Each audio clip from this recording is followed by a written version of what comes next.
بسم اللہ الرحمن الرحیم۔ ولایت نیوز میں آپ کا خیر مقدم ہے۔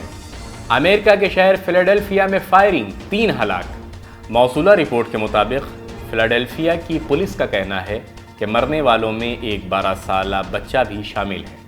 فائرنگ کا یہ واقعہ مقامی وقت کے مطابق دوپہر 2 بجے جرمن ٹاؤن میں پیش آیا۔ فلاڈیلفیا میں اسکولوں میں گرمیوں کی چھٹیاں شروع ہونے کے بعد یہ 7واں بچہ ہے جو فائرنگ کا نشانہ بنا ہے۔ اس بچے کے علاوہ مرنے والے باقی 2 افراد کی عمریں 30 سال اور 40 سال سے زیادہ بتائی گئی ہیں۔ پولیس کو جرمن ٹاؤن میں جائے وقوع سے گولیوں کے کم 12 خول ملے ہیں۔ واضح رہے کہ امریکہ میں گن کلچر عام ہے اور وہاں آئے دن فائرنگ کے واقعات میں لوگوں کے ہلاک ہونے کی خبریں موصول ہوتی رہتی ہیں۔ امریکہ میں اسلحے کی مضبوط لابی ہتھیاروں کو کنٹرول کرنے کا قانون بنانے کی راہ میں سب سے بڑی رکاوٹ ہے۔ ولایت نیوز میں آج اتنا ہی۔